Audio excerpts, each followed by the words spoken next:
आज कम तेल मसला सजना छुई रे दीटा नुआ प्रकार रेसिपी बनैकी देखैबी।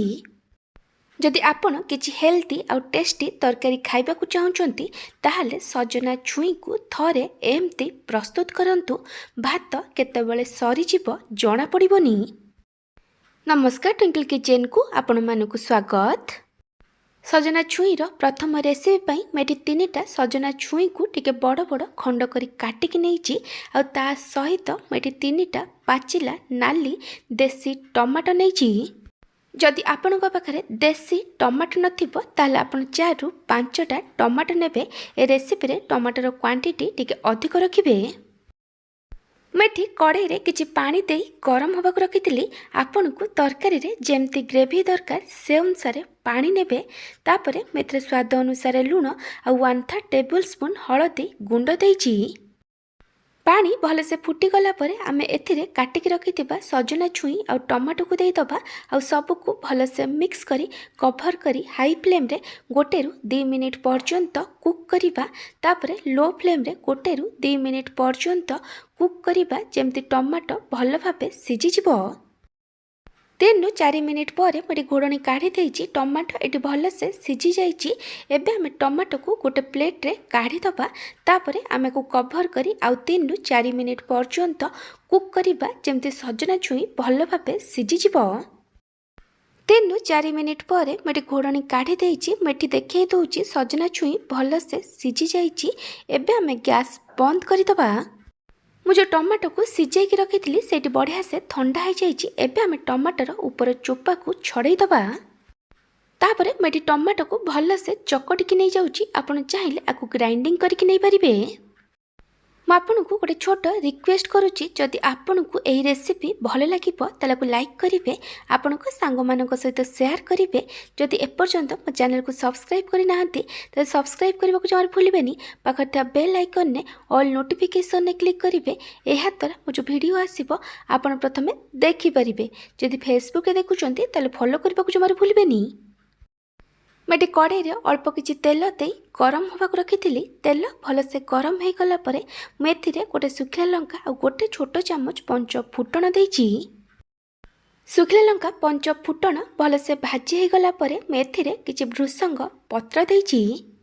भृसंग पत्र को 20 रु 30 सेकेंड पर्यंत भाजिला परे मेटी 2टा कंचा लंका और 12 रु 15 पाखुड़ा रसुण को छेचिकी पकईछि। रसुणर क्वांटिटी टिके अधिक रखिबे। आपण को जेतिकी राग दरकार से अनुसार कंचा लंका नेबे। रसुण कंचा लंका को एमती छेचिकी पकईबे। Are paste देवेनी। रसुण टिके खैरी हाई भाजी हो गला परे मेथिरे गोटे छोट चामच काश्मीरी लंका गुंड पकईछि। ये ऑप्शनल अछि।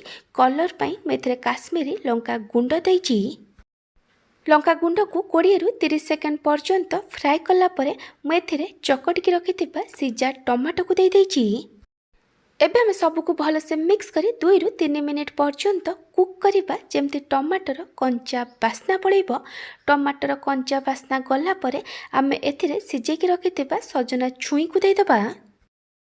एबे हमें सबू को भल से मिक्स करी आमे को मीडियम फ्लेम रे 3 रु 4 मिनिट पर्यंत कुक करिबा। आपण चाहिले आकु कवर करी कुक करि परिबे। एटी 3 रु 4 मिनिट हो गलानी। एबे हमें सबू को आउ थरे भल से मिक्स करि दबा आ गैस बंद करि दबा। आपण चाहिले आ ऊपर किछि काटिकी धनिया पत्र पकई परिबे। ए सजना छुई तरकारी एटी रेडी हो जाइछि। सजना छुईर सेकेंड रेसिपी पई मेटी 2टा सजना छुई को टिके बड़ बड़ खंड करी काटिकी नैछि। आ गोटे बड़ आलू को टिके मोटा मोटा आ लंबा लंबा करी काटिकी नैछि। ता सहित गोटे मीडियम साइज बैगण को टिके मोटा मोटा और बड़ बड़ खंड करी काटिकी पानी रे रखिछि। एहा द्वारा बैगण कला पड़िबोनी। मैं कड़ाई रे किछि पानी दे गरम होबाक रखिछि। आपण को तरकारी रे जेमती ग्रेवी दरकार से अनुसार पानी नेबे।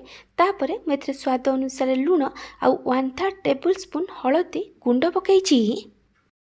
पानी भल से फुटी गला परे मेथिरे काटिकी रखिथिबा आलू को देइ देइछि। एबे हमें सबू को भल से मिक्स करी आमे को कवर करी लो फ्लेम रे 5 रु 6 मिनिट पर्यंत कुक करिबा जेमती आलू 50% पर्यंत सिझी जिवो। 5 ରୁ 6 ମିନିଟ୍ ପରେ ମୁଁ ଏଠି ଘୋଡ଼ଣୀ କାଢ଼ି ଦେଇଛି। ଏବେ ଆମେ ଗ୍ୟାସ୍ର ଫ୍ଲେମ୍କୁ ହାଇ କରିଦେବା ଆଉ ଏଥିରେ କାଟିକି ରଖିଥିବା ସଜନା ଛୁଇଁ ଆଉ ବାଇଗଣକୁ ଦେଇଦେବା। ତାପରେ ମୁଁ ଏଠି ଗୋଟେ ବଡ଼ ପାଚିଲା ଦେଶୀ ଟମାଟୋ ଦେଇଛି। ଆ ଜାଗାରେ ଆପଣ 2ଟା ମିଡ଼ିୟମ୍ ସାଇଜ୍ର ଟମାଟୋ ଦେଇପାରିବେ। ଏବେ ଆମେ ସବୁକୁ ଭଲସେ ମିକ୍ସ କରିଦେବା। କଭର୍ କରି ହାଇ ଫ୍ଲେମ୍ରେ 1 ରୁ 2 ମିନିଟ୍ ପର୍ଯ୍ୟନ୍ତ କୁକ୍ କରିବା। ତାପରେ ଆମକୁ ଲୋ ଫ୍ଲେମ୍ରେ 5 ରୁ 6 ମିନିଟ୍ ପର୍ଯ୍ୟନ୍ତ କୁକ୍ କରିବା, ଯେମିତି ପରିବା ସବୁ ଭଲ ଭାବେ ସିଝିଯିବ। 6 ରୁ 7 ମିନିଟ୍ ପରେ ମୁଁ ଏଠି ଘୋଡ଼ଣୀ କାଢ଼ି ଦେଇଛି। ମୁଁ ଏଠି ଦେଖାଇ ଦେଉଛି ଏଠି ଆଳୁ, ବାଇଗଣ, ସଜନା ଛୁଇଁ, ଟମାଟୋ ସବୁ ଭଲସେ ସିଝି ଯାଇଛି। ଏବେ ଆମେ ଟମାଟୋକୁ ଗୋଟେ ପ୍ଲେଟ୍ରେ କାଢ଼ି ଟିକେ ଥଣ୍ଡା ହେବାକୁ ଦେବା ଆଉ ଏ ତରକାରୀକୁ ବି ଗୋଟେ ବଡ଼ ବାଉଲ୍ରେ କାଢ଼ିଦେବା। ମୁଁ ଏଠି କଡ଼େଇରେ କିଛି ତେଲ ଦେଇ ଗରମ ହେବାକୁ ରଖିଥିଲି। ତେଲ ଭଲସେ ଗରମ ହୋଇଗଲା ପରେ ମୁଁ ଏଥିରେ କିଛି ବଡ଼ି ଦେଇଛି। ଏବେ ଆମେ ବଡ଼ିକୁ ଟିକେ ଲାଇଟ୍ ଗୋଲ୍ଡେନ୍ ବ୍ରାଉନ୍ କଲର୍ ହେବା ପର୍ଯ୍ୟନ୍ତ ଭାଜିବା। ବଡ଼ିର କ୍ୱାଣ୍ଟିଟି ଆପଣ ଆପଣଙ୍କ ହିସାବରେ କମ୍ ବେଶୀ କରିପାରିବେ। ବଡ଼ି ଭଲସେ ଭାଜି ହୋଇଗଲା ପରେ ମୁଁ ଏଠି ଆକୁ ଗୋଟେ ବାଉଲ୍ରେ କାଢ଼ି ଦେଇଛି। ତେଲ ଏଠି ଗରମ ଅଛି। ମୁଁ ସେମ୍ ତେଲରେ ଗୋଟେ ଶୁଖିଲା ଲଙ୍କା ଆଉ ଗୋଟେ ଛୋଟ ଚାମଚ ପଞ୍ଚ ଫୁଟଣ ଦେଇଛି। ପଞ୍ଚ ଫୁଟଣ ଶୁଖିଲା ଲଙ୍କା ଭଲସେ ଭାଜି ହୋଇଗଲା ପରେ ମୁଁ ଏଠି ଗୋଟେ ବଡ଼ ପିଆଜକୁ ଛୋଟ ଛୋଟ କରି କାଟିକି ପକାଇଛି। ଏବେ ଆମେ ପିଆଜକୁ ଭାଜିବା। ପିଆଜକୁ ବେଶୀ ଗୋଲ୍ଡେନ୍ ବ୍ରାଉନ୍ କଲର୍ କରି ଭାଜିବା ଦରକାର ନାହିଁ। ପିଆଜ ଟିକେ ସଫ୍ଟ ହେଇ ଭାଜି ହୋଇଗଲା ପରେ ମୁଁ ଏଠି କଞ୍ଚା ଲଙ୍କା ଆଉ ରସୁଣ ଛେଚା ଦେଇଛି। ମୁଁ ଏଠି 2ଟା କଞ୍ଚା ଲଙ୍କା ଆଉ 8 ରୁ 10 ପାଖୁଡ଼ା ରସୁଣକୁ ଛେଚିକି ନେଇଛି। ଆପଣ ରସୁଣ କଞ୍ଚା ଲଙ୍କାକୁ ଏମିତି ଛେଚିକି ପକାଇବେ। ପିଆଜ ଟିକେ ଲାଇଟ୍ ଗୋଲ୍ଡେନ୍ ବ୍ରାଉନ୍ କଲର୍ ହେଇ ଭାଜି ହୋଇଗଲା ପରେ ମୁଁ ଏଥିରେ ଗୋଟେ ଛୋଟ ଚାମଚ ଜିରା ଧନିଆ ଗୁଣ୍ଡ ପକାଇଛି। ତାପରେ ମୁଁ ଏଥିରେ ଲଙ୍କା ଗୁଣ୍ଡ ପକାଇଛି। ଏଠି ଅପସନାଲ୍ ଅଛି। ଆପଣଙ୍କୁ ଯେତିକି ରାଗ ଦରକାର ସେ ଅନୁସାରେ ଲଙ୍କା ଗୁଣ୍ଡ ନେବେ। ଏଥିରେ ଅଧିକ କିଛି ମସଲା ଗୁଣ୍ଡ ପକାଇବା ଦରକାର ନାହିଁ। ସବୁକୁ ଭଲସେ ମିକ୍ସ କରି 20 ରୁ 30 ସେକେଣ୍ଡ ପର୍ଯ୍ୟନ୍ତ ଫ୍ରାଏ କଲା ପରେ ମୁଁ ଏଥିରେ ଟମାଟୋକୁ ଦେଇଦେଇଛି। ଯେଉଁ ଟମାଟୋକୁ ଆମେ ସିଝେଇକି ନେଇଥିଲେ ମୁଁ ତା'ର ଉପର ଚୋପାକୁ ଛଡ଼େଇକି ଏଠି ଭଲ ଭାବେ ଚକଟିକି ଦେଇଛି। ଆପଣ ଚାହିଁଲେ ଟମାଟୋକୁ ଗ୍ରାଇଣ୍ଡିଙ୍ଗ କରିକି ବି ଦେଇପାରିବେ। ସବୁକୁ ଭଲସେ ମିକ୍ସ କରି 1 ରୁ 2 ମିନିଟ୍ ପର୍ଯ୍ୟନ୍ତ କୁକ୍ କରିବା, ଯେମିତି ଟମାଟୋର କଞ୍ଚା ବାସ୍ନା ପଳେଇବ। ଟମାଟୋର କଞ୍ଚା ବାସ୍ନା ଗଲା ପରେ ଆମେ ଏଥିରେ ସିଝେଇକି ରଖିଥିବା ତରକାରୀକୁ ଦେଇଦେବା ଆଉ ଭାଜିକି ରଖିଥିବା ବଡ଼ିକୁ ଦେଇଦେବା। ଏବେ ଆମେ ସବୁକୁ ଭଲସେ ମିକ୍ସ କରି ଆମକୁ ମିଡ଼ିୟମ୍ ଫ୍ଲେମ୍ରେ 3 ରୁ 4 ମିନିଟ୍ ପର୍ଯ୍ୟନ୍ତ କୁକ୍ କରିବା।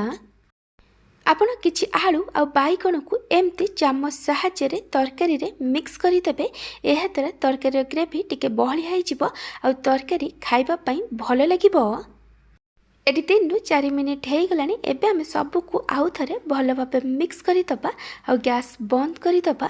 ଆପଣ ଚାହିଁଲେ ଆଉ ଉପରେ କିଛି କାଟିକି ଧନିଆ ପତ୍ର ପକାଇ ପାରିବେ।